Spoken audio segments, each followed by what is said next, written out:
And now that's gone. Good morning. I'm taking it off. Good morning. We're live. Hello. Good morning.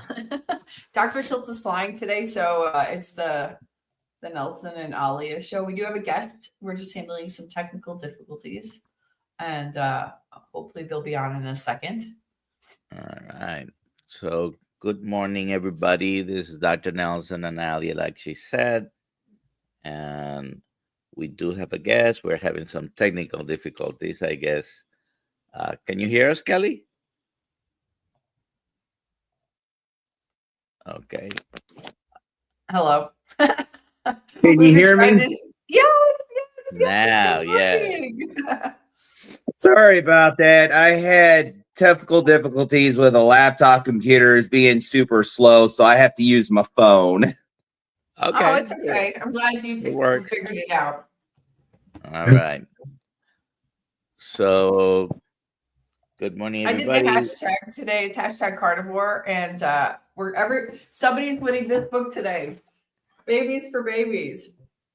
Guide to help you on your journey to conception. So if you don't need to conceive, but somebody you do needs to, this is a great guide to that. Plus, it has a lot of actual carnivore recipes in the end of it. There you go. Babies for Babies. And so put the hashtag. Hashtag carnivore. Like, share, subscribe, comment. Let us know where you're watching from. I always see people from different places in the world. That's pretty good. And if you're not a member of the Kiltz Mighty Tribe, go to drkiltz.com and sign up. How much is it going to cost them, Alia? To join the Kiltz Mighty Tribe, it's free. It's free, right? Yeah, it's free. To sign up for Kiltz Mighty Tribe. Yeah. So the links are in the description. And let's put questions in the comments. It helps when you put QQQ in front of it and with the hashtag carnivore, so you win that book. All right. So Kelly, good morning. Good morning. Where are you in this world? Well, I usually joke around because I live actually 30 miles north of Columbia, Missouri. I have a small town where I live close to, and I always joke around because I always say it's bigger than Kansas City, St. Louis, LA, New York, consists of traffic jams at the only four-way stop in the center of town with tractors. So the town my hometown is called Higbee, Missouri, and go Mizzou. So I'm in the middle of the countries. I'm always fascinated. Nice. It has nothing to do with carnivore, but I'm always fascinated with some people pronounce Missouri in a very different way, right? Yeah, it depends on what part of the state or what part of the country. Some says Missouri, some says Missouri. Yeah. Okay. All righty. So why don't we start with tell us who you are, and obviously you're carnivore. Your handle, your name is Broken Carnivore. Yes. And, so tell us who you are, what's your background, and tell us about your carnivore story. Go ahead. Well, my name is Kelly.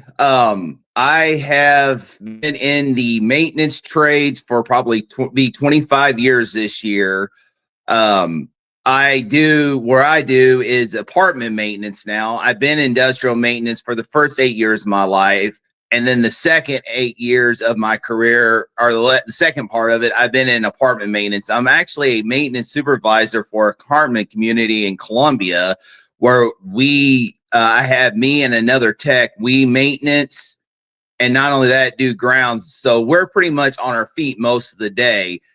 I turn apartments, I do work orders, whatever that needs on that day.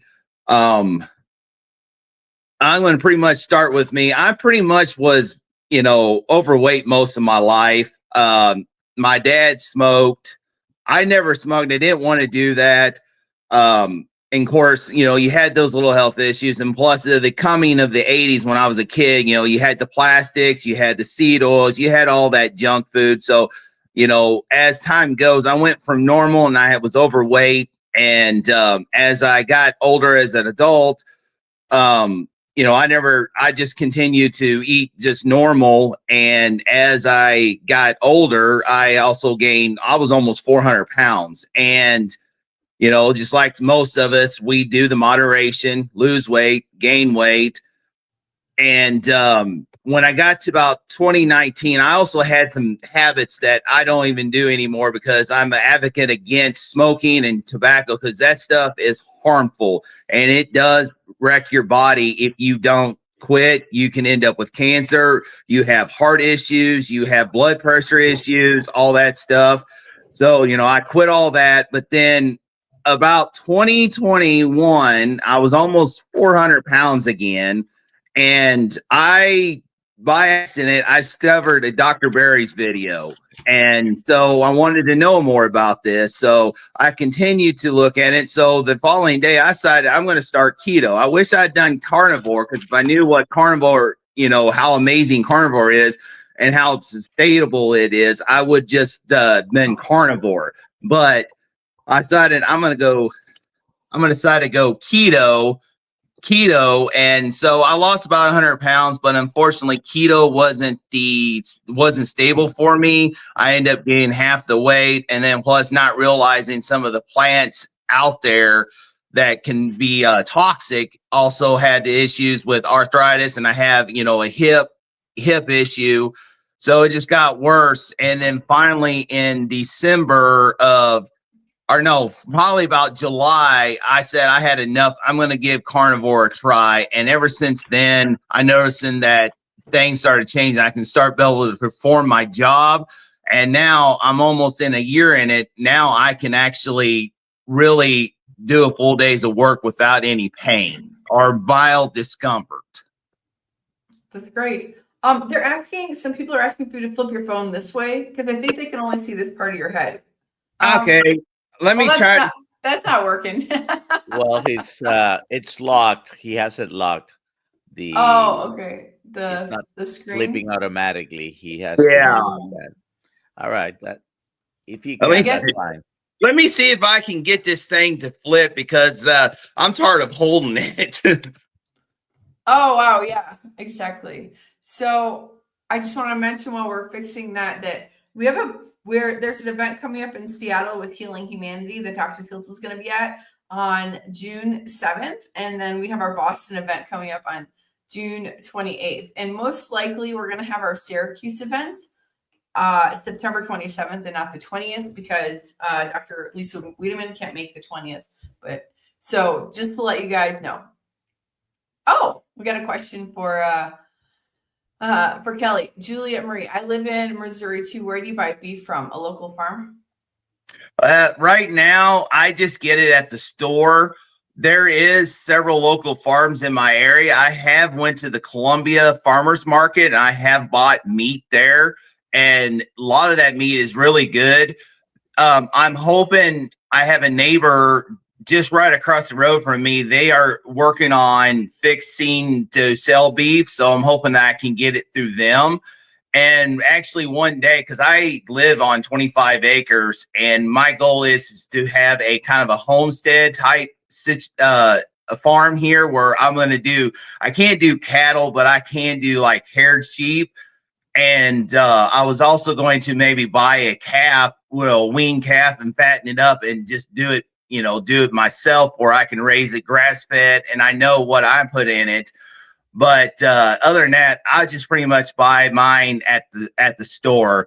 And where I live, we only have an option of 3 stores: Walmart, Aldi, and then a local grocery store. So most of my meat I get there. Maybe once in a while we have 2 butcher shops there in our local town that has most of the stores. Why can't you have cattle? You're too close to Well, cattle? I can have cattle, but the land is, I don't have enough land to have enough cattle to have a big herd in the future. But raising one or two, it's stable on it. But the reason why I was going to do sheep is because I have enough land to do that. Because what my goal is do the Joe Skeleton farming method where you rotate them out, and that way you can fertilize and you can have a good grass on it, and you don't have a whole area where they're eating on, but they have a certain area, and then you after 2-3 weeks you rotate them off to another one. So I have enough land to do that, but for cattle it's I can't remember how many cows per acre that you can have, and 25 acres is not enough for that. Yeah, you probably can have. I'm not an expert, but we were just at a farm. They have 1,500 acres, and they usually keep around. Their top number is 500, so 3 acres per head of cattle. And I don't know if that translates to smaller farms, 25. So maybe you can have 7 or 8. But, lamb is a good choice. And I hear there's kind of a pain to keep goats. Yeah, I don't want no goats. I dealt with that a long time ago. Okay. Apparently, the girl goats are easier than the billy goats. Apparently. And apparently goats are nicer than lamb. Microphone, Alia, microphone. Again? Can you hear me at all? Hello. That's better. Oh, weird. I was saying billy goats are apparently girl goats are better than billy goats. Don't know. Okay. So you mentioned you have lost how much? At one time I did lose 100 pounds, but then on carnivore, after I gained half of my weight back, I have lost almost 70 pounds now. Okay. So overall total from when you started? Probably since I started carnivore or when I keto. Either way, I probably say I'm just going to go with the carnivore, about 70 pounds down from that. Any other health benefits? The one I really noticed was the sleep. I can sleep a lot better. I never was diagnosed with sleep apnea, but I knew I had it because I was told I snored loud, and I knew I caught myself when I wake up snoring. If you wake yourself up, it's almost a classic symptom. Yeah. And then I was on blood pressure medicine. And a long time ago, I was at 10 milligrams. And then when I was on keto, my blood pressure dropped and I got down to 5. But now when I'm on carnivore, my goal is to be off of it completely. But I'm down to 2.5 milligrams of the medicine. And hoping that this fall, when I see my doctor, that hey, let's talk about getting off this blood pressure medicine, because now my blood pressure is staying around probably between 108 over 60 to maybe after I work, if I'm working or something, it may get to like 118 over 70. And definitely see your doctor and work that out, but seems to might be a good time to try without the medication. Do it with your doctor.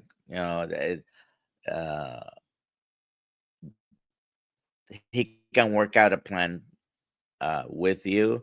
It sounds like amlodipine is the medication you take.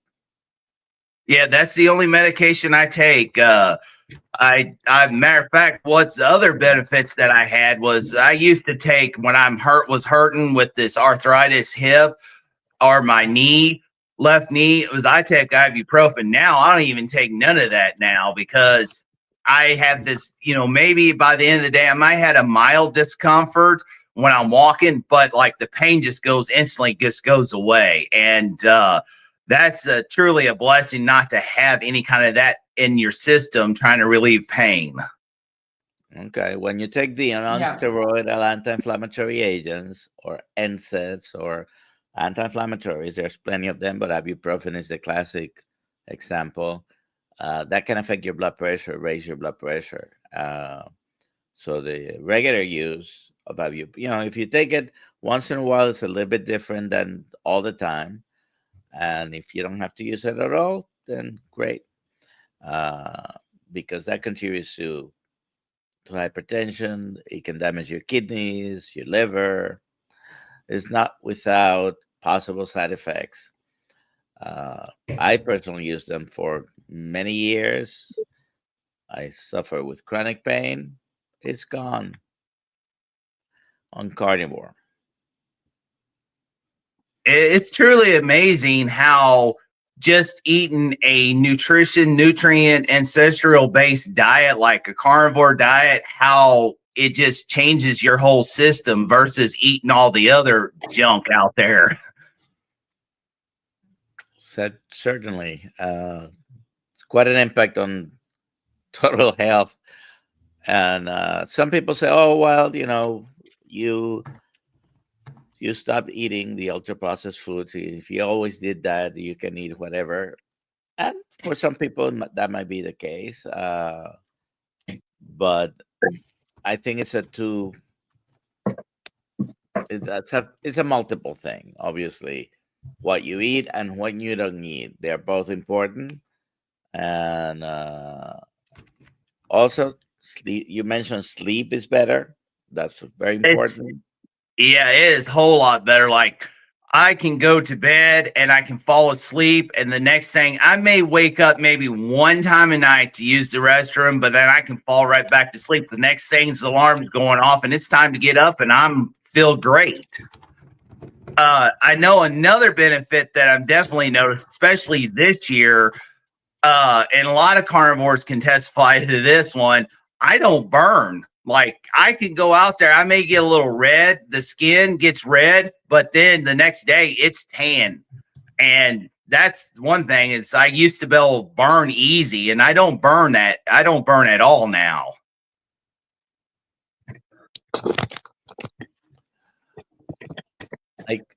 Ali, I noticed when I came back this weekend that I had gotten a little bit of a tan because we spent some time outside in the sun. That's nice. But yeah, I don't burn, but I have never burned much. I used to. I used to burn. This is a very important question. Apparently, you had a mustache last week. Let me see if I can do something about it, because I didn't shave it. It's just But you had a mustache? I think I did notice. something here, and I don't know if it's just that you don't notice it. I haven't done anything. It's funny because I always have had a little mustache, but it's not noticeable so much that when I do shave it, which I have done occasionally, some people don't even realize the difference was, a little bit of a shave. Anyways, I have to shave once a week maybe, or once every 2 weeks, because I don't have that much facial hair. I'm not like Kerry Man that he shaves, and when he walks out of the bathroom, he's got a full beard. The 5 o'clock shadow already. It's hilarious. All right. Any questions? QQQ in the chat, please, so we can see them. Sometimes we miss it. Here's one. So Brian Fly Fisherman Dish. Could the glucose be causing fair skin people to get sunburn? Can carnivore help keeping people from getting skin cancer? Can I say my theory on this? Go ahead. Because I'm super fair skinned and I don't burn anymore. And I used to burn. I have crazy stories of getting sunburn in the clouds. Like, I'm very bad at getting sunburn. But getting off of seed oils, I think it's the seed oils. I think we're in the seed oils, like getting deep fried. Does that make sense? I don't know about the skin cancer thing, but we shouldn't be afraid of the sun. And now that we don't get sunburned so much, we need to go enjoy the sun. There you go. I think it's the seed oils. That's my theory. So the first, there are 2 questions here. So one of them says, could the glucose? No, that's not it. Okay. I said my theory. But can carnivore help keeping people from getting skin cancer? I hope so. I don't know for sure. but a lot of people, Ali included right now, think that the seed oils may have something to do with that. I got it. And I have one theory, and I agree with Alia with the seed oils, and I'll kind of show you an example in a minute on this. But also, I believe that all the chemical, like the sunscreen, the chemically deodorants, and the chemically soaps that we have in our, our conventional stores, I think when we put skincare products on our body, that's also contributed to the inflammation on our skin, because we shouldn't meant to be putting that kind of stuff on our skin. If we don't want to put it inside, why will we put it on our skin? Very good and point. Everything that we put in our skin gets absorbed, by the way. I'm not 100%, but a good amount gets absorbed into our skin. It's like a sponge. So no more seed oils, people. Pass it on. Pass on no more seed oils. Let's see. CB Carmack. My theory on seed oils is concentrated. I can't even pronounce it. Yeah, in seed oils. Phytosterols in seed oils is one of the big problems with the sun. Yep, I think that's it. Because we stop eating seed oils and then we don't get sunburns anymore. Interesting. Juliet Marie. I'm curious actually. So because seed oils in the 50s, when did they become popular? In the 60s, 70s? When did that start? The big push? I think it got popular. It started getting popular probably in the early 1900s when Procter and Gamble created Crisco. But it really climbed after 1955 to 1960. That's when it really started being popular. And I wonder if those were the original creators of. I got to do some research now of sunscreen products, because I don't think you look at pictures of people on the beaches in the 50s and they're not overweight, they're tan. You know what I mean? I don't think they're dousing themselves with all these chemicals all over the body. Anyways, next question. So this question is also asking, how do your family and friends react to your way of eating? Well, some support. My youngest daughter, she lives with me here, and she's not carnivore, but she's been thinking about it. And a lot of times when I do fix a meal, a lot of times it's carnivore, and she'll eat it. And she notices a difference versus, going, and she goes to school and eat the junk American SADS diet there, or going out to eat or anything like that. My mom, she was doing low carb, and she goes, the weight goes up and down, but I think now she's been on carnivore almost 30 days, and she knows the huge difference. Not only she's losing weight, but she noticing that, her inflammation markers are going down. Now, I have some people support me, but other people, it's just like, oh man, I heard that you have to get off that quick. That's not good. It's dangerous. And I'm like, well, if it is, I wouldn't be on it. And if it is dangerous, I would already have health problems by now. But I just tell them, I tell people, I said, it's your choice. But this is my suggestion. If you're thinking about going to this, try it for 30 days and see how you feel, and then go from there. I tried it for 30 days, 692 days ago. I think that's supposed to, I think we're all slow this morning. I get it. Let's see. So next Thursday is my 700th day. 700 day. People are talking about what's used on the skin. I don't usually use anything on the skin. I hardly even wash. I'm in water. What is that? Emma stuff?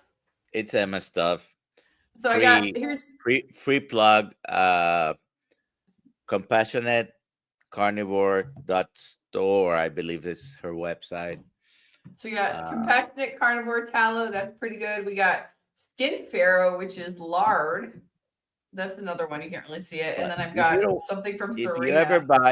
If you ever buy, so I bought a tub of of a beef tallow, and when I saw it, I was using it to cook something. I put my finger in it, just tasted it. I mean, just pure tallow, and it felt creamy enough that I felt I could put it on my face, and uh, I I've been just using pure tallow as a moisturizer for probably since the winter time, and I just took my used tallow that I cooked and I strained it, put it into a container, and that's what I've been using once a week. I even in my hair once a week, I will about an hour before I shower, I will put it in my hair and my scalp so it can moisturize it. And my hair has been the softest it has been probably in years. I actually decided to get off of because I used to use a degree deodorant, and I said I decided to get off of it. So I made homemade deodorant, and it works great.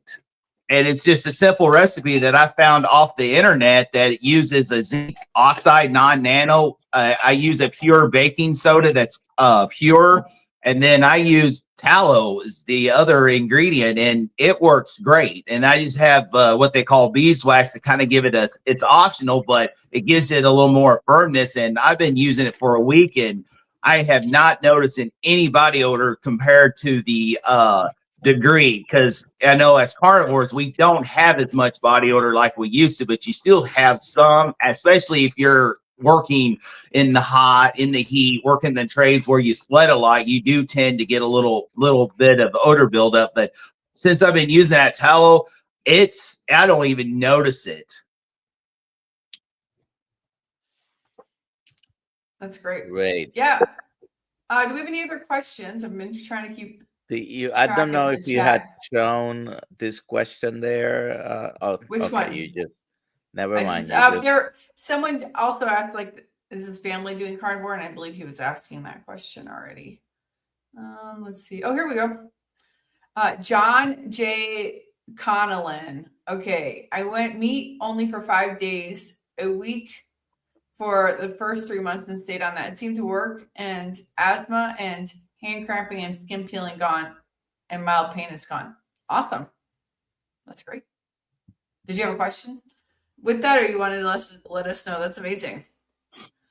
All sorts of amazing things happen when we take the junk out of our system and eat real human food. I don't see any.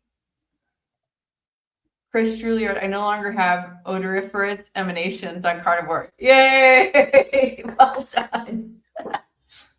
I loved that one day when I realized I didn't need to put aluminum deodorant on my body. That was really nice. So, we have different parts in our body that will, from time to time, have odors, right? When we go to the bathroom or when we pass. By the way, gas is reduced, odors are reduced. Yeah. Even when you sweat, you might notice a big difference between before carnivore and when you're carnivore. Even your breath, gum health.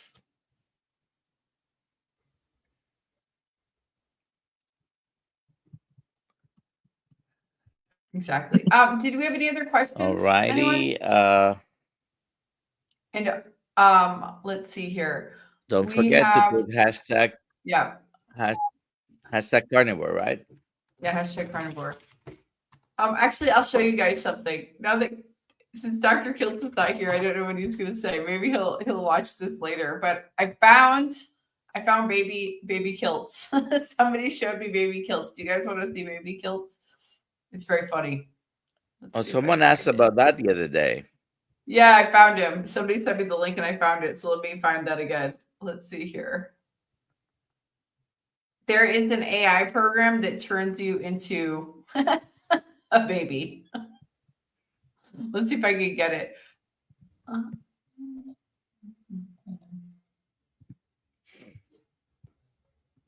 Give me 1 second. This is really funny. Let's see if I can present it. Is that the name of your channel on YouTube? Oh, Broken Carnivore. Okay. Yes, When I went carnivore nearly 15 years ago, and subscribe. I'm going to be 70 Sorry. next year, and I've never felt better. All the drugs, doctors, and dissections gone. Yeah. There's some AI program that turns you into a baby, so that's pretty funny. Okay, here we go. I'll get rid of it now. There you go. That was pretty good. yes, my channel is called Broken Carnivore. The reason why I named it that is I'm a Christian. I also, on my channel, as I share my journey, share cookie tips or whatever I want, what I share related to carnivore and the world out there. I also share the gospel as well. And when I first first decided to come up with this channel, I decided I wanted to share my testimony when I noticed at the beginning how it felt. So I didn't know how I want to get it started. So one day I decided to do a video. And after I did the video, I said, no, this is not for me. I'm not doing this. I'm not doing this video. But then it occurs me to say, if it reaches one person out there that wants to start carnivore or needs to hear that testimony, if it helps one person, I might as well stick to it. So as time goes, I started making more videos. I didn't know which way I was wanting to do this. And finally, I decided I'm just going to stick with the carnivore journey, sharing it. And I was going to share the gospel at the same time. So if my channel can help the one person out or the one person to reach Christ, that's a win for the carnivore and the Christian community. Amen. So, Broken Carnivore on YouTube, go and subscribe. We have about 100 and I don't think I see the totals from other platforms, but we do have 135 people here right now. So go and subscribe, Broken Carnivore. That'd be awesome. And like, share, comment, subscribe, all those things. Alia's channel and my channel as well are in the description. And help us stay doing this. Okay. Yeah, exactly. So this is how a question. How long have you been just pure carnivore? Tomorrow will be 300 days. Wow, good job. Awesome. Now, time to time, I might have a little avocado or, because we're in the town that I live close to that has restaurants and stuff like that. We may stop, say we have majority Mexican restaurants versus family restaurants.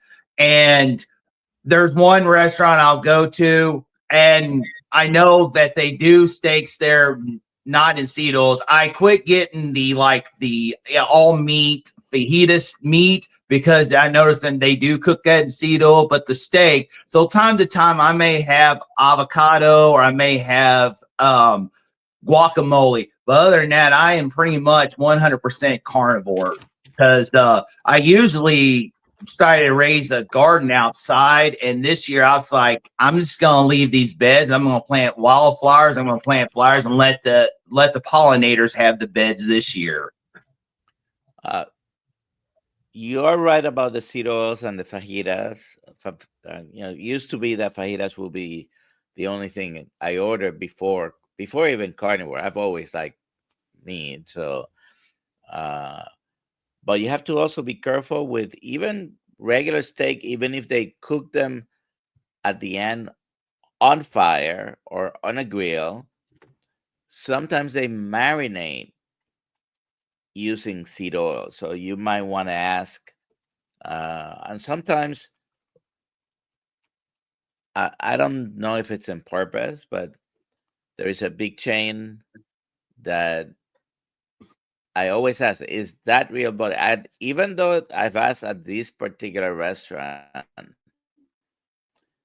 multiple times. I always ask, is that real butter? Everybody says yes. And then an employee, that's our gift for today, then an employee of that chain of restaurants took pictures of the actual butter, and it has a name like something like butter. It's not the commercial. I can't believe it's not butter. That's definitely not butter. But this restaurant does not use it's a mix of vegetable seed oils. So I was very disappointed to see that picture because he took pictures of the butter that they use at the restaurant. Is whipped. Anyways, I'm not going to mention the restaurant, but you have to ask your servers. Sometimes they know, sometimes they don't know, and sometimes they give you information that the cooks tell them it's that way. And I don't know if it's intentional to lie, but they just are not well informed sometimes. So always ask. I think they don't know the difference. I think people don't know that margarine is not butter. And I was at another steakhouse, and the server knew exactly. I mean, she asked me about, do you want spices on the steak, or do you want only salt? When I mentioned something, she said, "Oh yeah, you don't want vegetable seed oils, you don't want spices." So she was well informed. She didn't know. I mean, she did know that I just wanted the steak on a fire and salt. Nice. Oh, so I wanted to show this book that we're giving away today. It's called Babies for Babies. The beef, eggs, butter, sometimes Dr. Phil's ice cream. I think they're changing the name because it's a little confusing, but it's Babies for Babies. And it's all about, the first half of the book is all about fertility. And then the last half of the book is all sorts of carnivore recipes. So sorry, there you go. So that's what you're winning today. We've never given that one away before. So there you go. You get it today only. You also have to be careful with the big box stores sell rotisserie chicken, $5-6 for a hot chicken. It's not too bad. That's done basically on fire.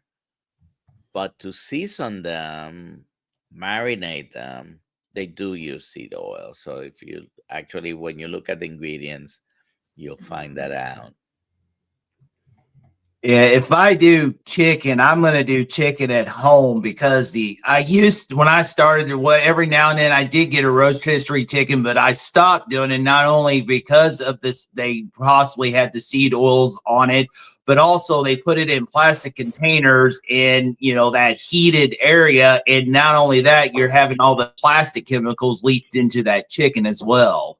So if I do chicken, I will do it here at home. And I will season it with salt. Maybe every now and then I use a nano seasoning, but most of the time it's salt. And then I wrap it with bacon and I put it in an air fryer, and I kind of have it like a chicken strip. So it gets my chicken strip fix, and then I get the proper nutrition as well, because chicken is very lean. So if you put the bacon with it, you have your fat ratio to it. Rick says parking lot chicken has no seed oils. That's right. Parking lot chicken. Under the hood chicken. So the best thing is to cook, know where your meat is coming from, cook it at home. Kelly, what does a day of eating carnivore look like for you? How many times a day do you eat?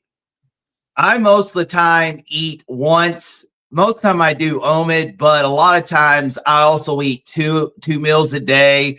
My diet contains 95% red meat. I have eggs.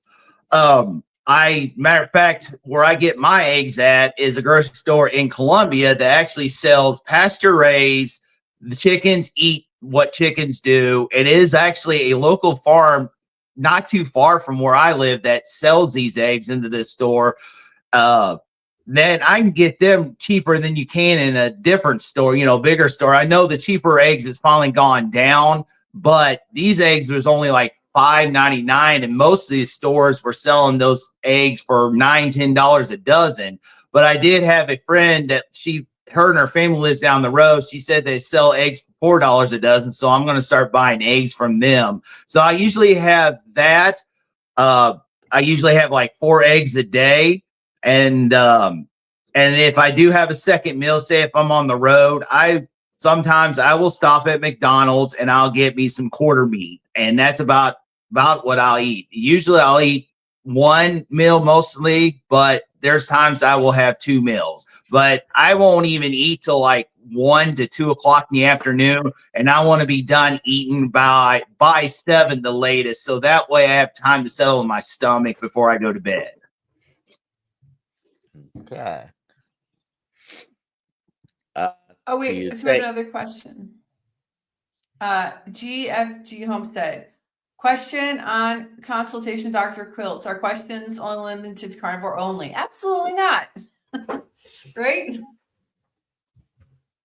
No, I mean, I've been a physician for 40 years. I've been asked every question about every health condition. I still don't know it all. Well, I think I do, but anyways, no, we can talk about anything. However, there are some limitations about, because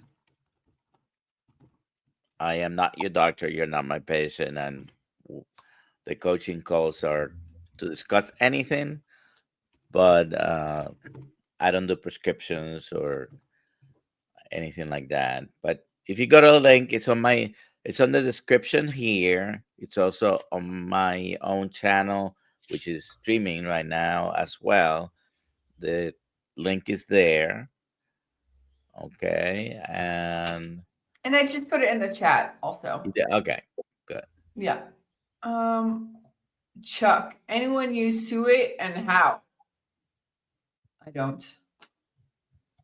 I never sue it. I like to try it someday, but I heard that it can get it pretty tender. Then you take that out of the package and then you can sear it. It's supposed to be pretty tender, but I never tried it.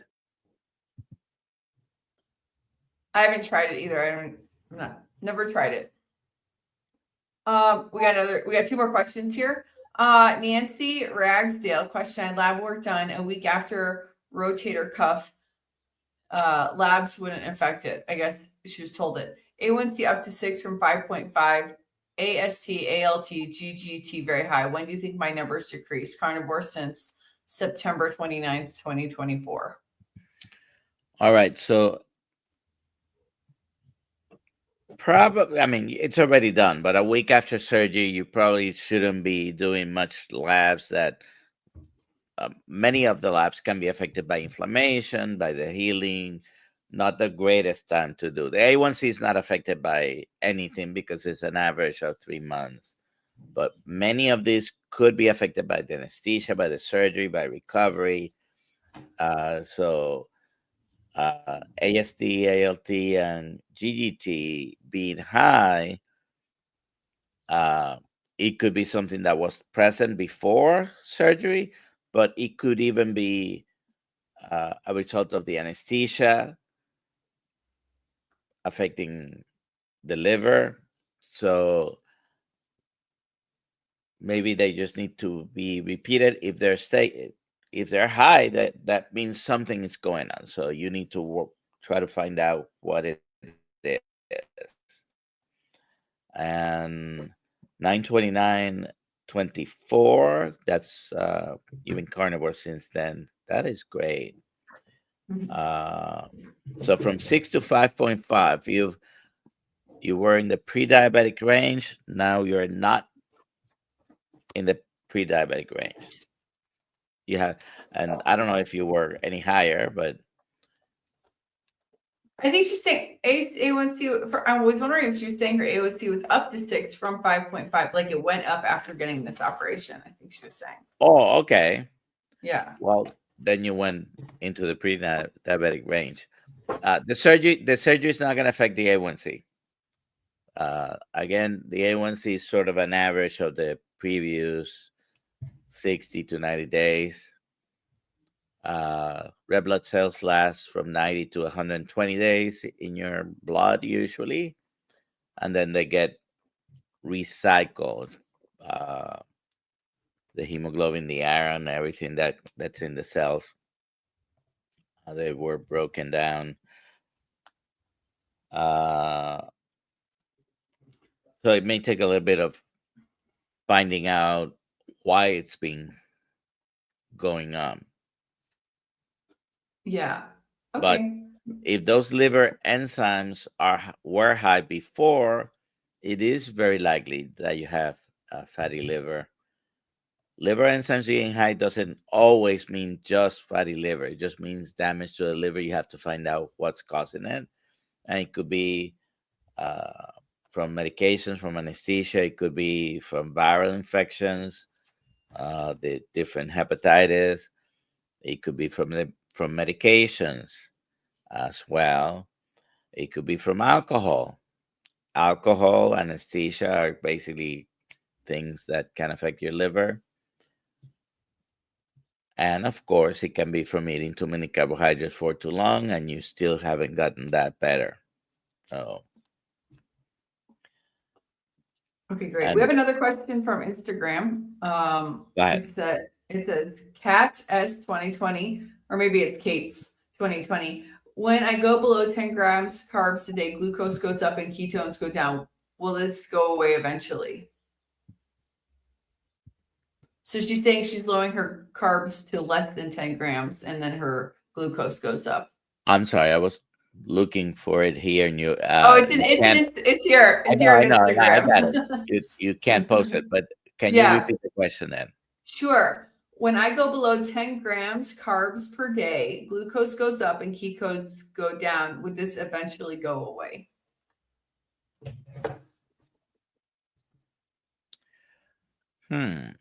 First of all, yes, I think it will eventually go away, but that's a paradoxical reaction, I guess. Yeah. When you lower the amount of grams you're having of carbohydrates per day, your glucose gets worse. And there is a few people where that can happen. Just maybe stay at the 10 grams you're eating, and give it 30 days and reevaluate. But it can happen. I think it's a normal reaction. Some people talk about insulin suppression, and it's not that something is broken. It's just that when you're completely carb free, your body says, okay, I don't need to be producing all this insulin, and the insulin production goes down to normal. Sometimes that have some funny dynamics. Exactly. Okay, let me ask. So there are a couple more questions here. Let me get. So this one is from Pam Amos. What are your thoughts about mammograms? I have had tenderness in my right breast since March and comes and goes depending on the bras I wear. I mainly wear sports bras now, 42. All right. So a little bit controversial. I do believe many preventive tests are useful. So what happens with mammograms, and a lot of people don't like to do mammograms because they do contain a small amount of radiation, and they do detect things, and then you go through testings and you end up being you don't have anything. They do end up detecting a higher amount of cancers. The problem with almost any preventive test, early detection of cancer is the ultimate goal. You may detect more cancers when you're doing them on a regular basis. Does it change the all-cause mortality at the end? And the all-cause mortality means whatever you're doing, is it affecting any chances from all causes of you dying. And it seems mammograms and many preventive tests that are suggested don't do that. The exception, I did a little few weeks ago, I was looking into this, and it seems that colonoscopies and colon cancer is one of the ones where there is an impact on all-cause mortality. But even within the traditional doctors and preventive medicine, there's always discussions about this. This weekend in Meatstug, a urologist was there. We were talking about PSA testing and early detection of prostate cancer. The nation now knows a little bit more about the prostate issue because President Biden was diagnosed with a stage 4 prostate cancer, metastases to the bones. This didn't happen overnight, folks. Okay, I'm not going to make too many comments on that because then we get into a political right. It's just a human being that's known, that's well known, that now has this. Yeah, but this didn't happen last week. Okay, this was going on for several years, and I will have my serious doubts that nobody knew about it. Anyways, so hotly contested topic. Someone at 42 probably doesn't need to be doing mammograms just for early detection. But once you start having symptoms, which you had some symptoms, then it needs to be taken into consideration. So there is a difference between doing early detection tests on an asymptomatic general public situation and when someone is having any type of symptoms, then it's no longer preventative. It's now you're having a symptom. Let's find out what it is from. So that has to be taken in consideration. 42, probably if you don't have any family history of breast cancer, probably too early to start doing tests just for the heck of it. Some organizations suggest 50, some others suggest 40. But listen, radiologists suggest would like you to have it every 6 months. Oh, wow. Well, I'm exaggerating a little bit. Yeah. You have to understand the motivation sometimes behind the suggestions. But I think like if you're concerned and you're worried, just go do it. Just go do it. And then you're no longer concerned or worried. There you go. That's my 2 cents. Reese has a question. I was hypoglycemia since childhood, but over the years, my fasting sugar risen, pre-diabetic. I'm 54, been carnivore for 10 months. All right. So reactive hypoglycemia has been a diagnosis that has been used for years. Guess what it's from? Having too many carbs and your body normally reacting with secreting insulin. When you're young, you're more sensitive to the actions of insulin, but you're priming the pump by constantly having carbohydrates. The treatment now and back then should have been just decrease your carbs enough, don't eat all that junk food, and then your body's not reacting by pumping more insulin and you're having hypoglycemia. Later in life, those people that were having a lot of hypoglycemia and they were told, oh, eat every 2 to 3 hours and always have crackers or sugar or candy or glucose tablets or whatever. Often the advice was try to have high protein 2 to 3 hours, little snacks. Eating constantly just perpetuates that, by the way. The best thing is avoid the carbs and you'll be fine. But later in life, almost every single one of the, usually a young woman with reactive hypoglycemia, it's going to be pre-diabetic or diabetic in the future.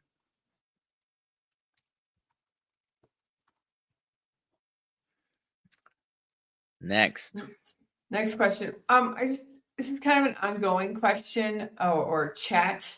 And I'm going back and forth with Brandon Staples about raw butter. He was asking about raw butter, but now we've started talking about vitamin D and how it could help with weight loss. What are your recommendations on that, Dr. Nelson? Vitamin D intake, like the supplement with vitamin D. Kelly, do you supplement with anything? With the supplements, are you talking about what I take as supplements daily? Yeah, do you take any supplements of anything? I do.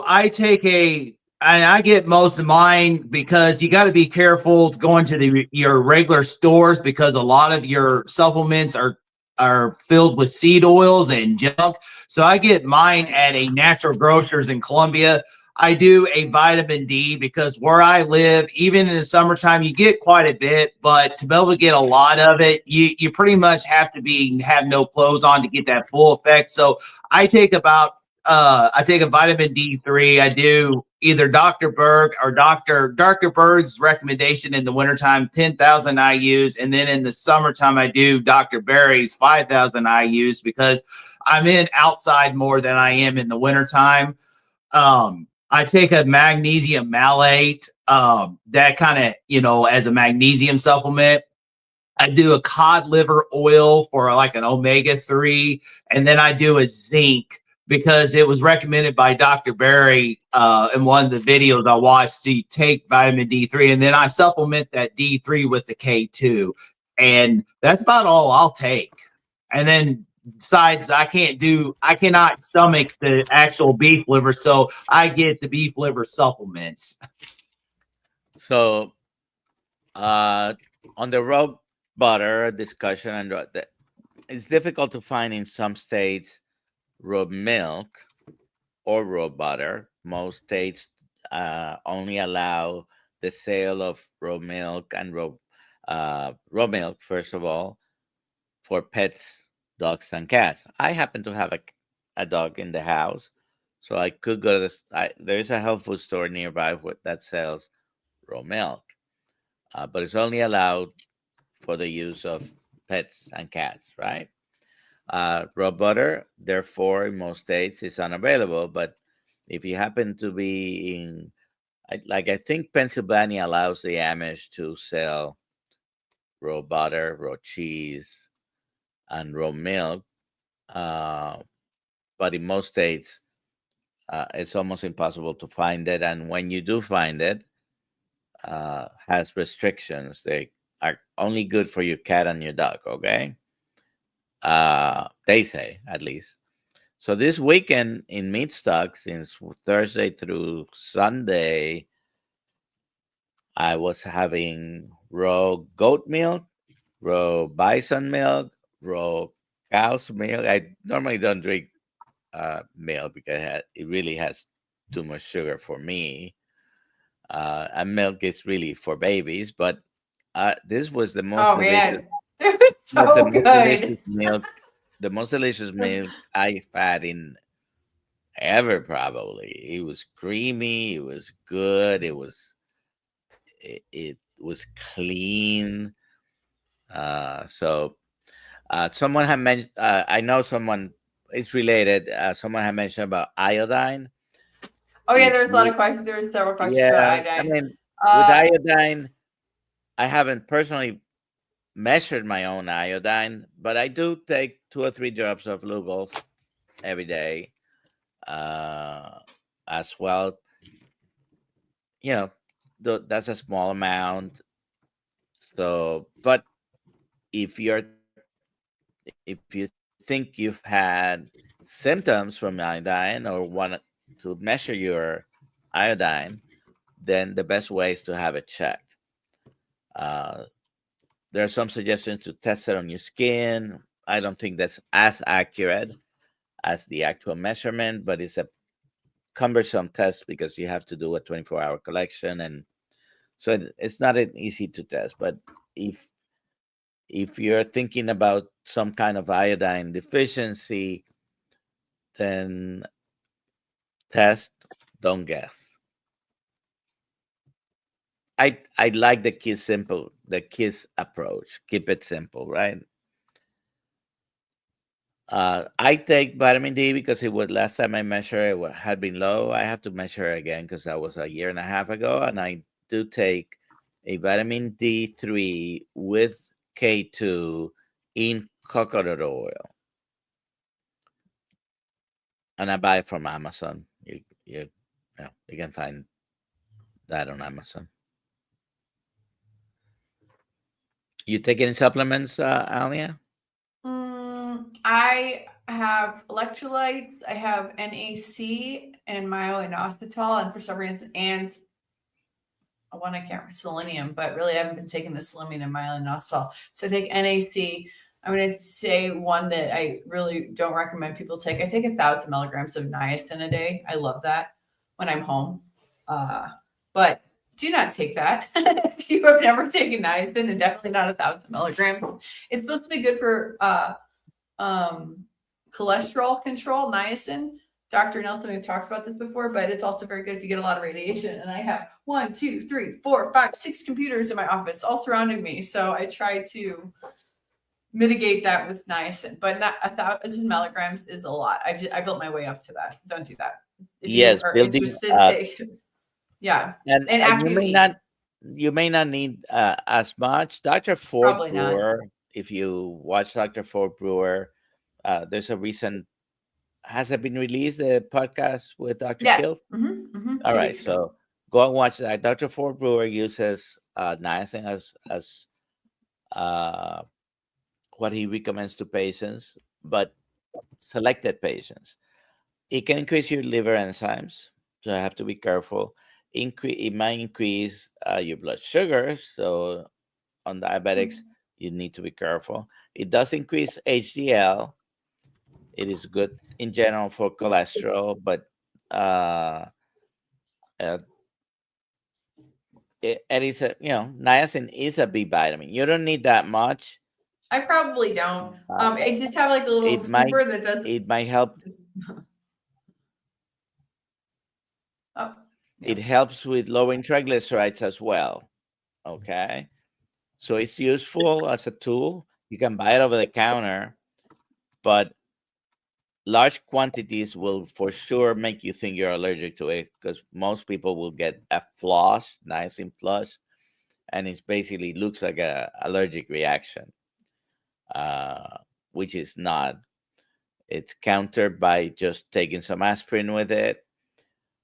Again, if you're going to use niacin, which is an over-the-counter supplement, there are prescription.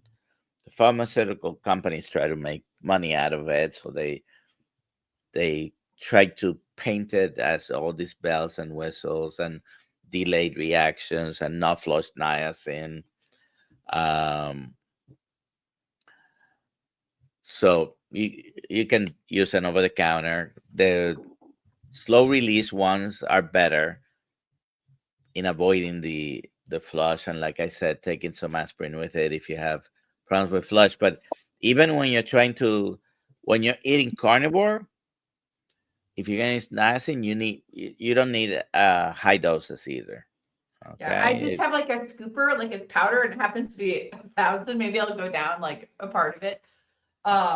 But you worked yourself up to that amount. Oh yeah, I worked myself up to that. People need to definitely know that not I the have starting chronic dose. migraines. I used to have chronic migraines, and my friends would say drink Coke and niacin, and I never did the Coke, and I just did the niacin, and that would help alleviate migraines. And so this is something I've been taking kind of like for a very long time. So, all righty. we have some more questions here, but it's already an hour. And I want to. Brian made a comment, and I want to. I mean, we're waiting to have Siobhan Hoggins. Is this scheduled? Yeah. Already? Siobhan is scheduled, but we have a code for her for Own Your Labs, and I will get that made available. Brian made the comment that there's the website Own Your Labs, and you can work with them to do a lot of metabolic testing. They have bundles of suggested tests. I think we'll need to start posting the link. I'll add that to the list of the links. How to discounts. get that very soon. Yep. and they're pretty good. They pass the savings on to you, and if you're willing, they'll also use your results without your name, but your results for this is owned partly by Dave Feldman, and they use those labs for their studies about LDL and the Citizens Science Foundation, I think it's called. So yeah, go to them, and we're gonna have Siobhan. Hope I'm pronouncing the name correctly. Siobhan Huggins at some point with one of our lives. Exactly. I just want to say, before we do this, you guys all have another second to add your hashtag carnivore. John Garza says that I guess the blood work place Quest Diagnostics. He says, I went there on Saturday and found out I reversed my diabetes and fatty liver after 5 months on carnivore. That's awesome. That's awesome. Oh, wow. Here's to support my obsession with niacin. Always be kind. My husband isn't carnivore. He takes 3,000 niacin a day and no longer has high cholesterol. Yeah. There you go. There you go. I don't take it for cholesterol, but there you go. All right, everybody, we're going to do the giveaway. Drum roll, please. I need to get like some music or something. Can you guys hear the drum roll? We're going to get a copyright strike now. All right. So Kimberly, congratulations, Kimberly Burley. Please email me, Alia, ALIA at drkills.com. You need to spell that out. And send me your address and your phone number, and I will get the book sent to you. There you go. That's simple. So Kelly, again, where can we find you? Are you on any other platform like this show? Besides the YouTube, Broken Carnivore, I do have a personal Facebook account that I'm actually kind of starting to use to, I have my personal share stuff, but I'm starting to share a lot of the carnivore journey on that. So if you look up Kelly Deweese on Facebook, you'll see my Facebook on there. But other than that, I haven't used any of the other social media platforms yet, but I'm thinking about doing it, trying to get the word out there. And anybody listening here, if you have a story to tell and to share, go ahead and do it. Start doing it. If it's on Facebook, it's posting something, or videos on YouTube, or just share with whoever listens to you. Okay. Exactly. This is how we're going to spread the message that this is a helpful and healthful way of eating. Otherwise, have a great day. Do you have any last words, Alia? What's that? Bye, everybody. Come to my Boston meetup. Come to our Boston meetup. I love going to the meetups, and I want to meet everybody. June 28th, Boston, West. The link is also in the link is also in the description for that's right. KilledMeetup.com. You'll find all the links. The next stop for us is going to be Seattle, Washington, and then later in June, Boston, Massachusetts. Yes, I'm going to be there. I won't be in Seattle, but Dr. Nelson will be in Seattle. It's unfortunate, but I'm super excited to go to Boston. There you go. All right, I'm going to hit the end. Goodbye, everybody. Bye. Have a great day.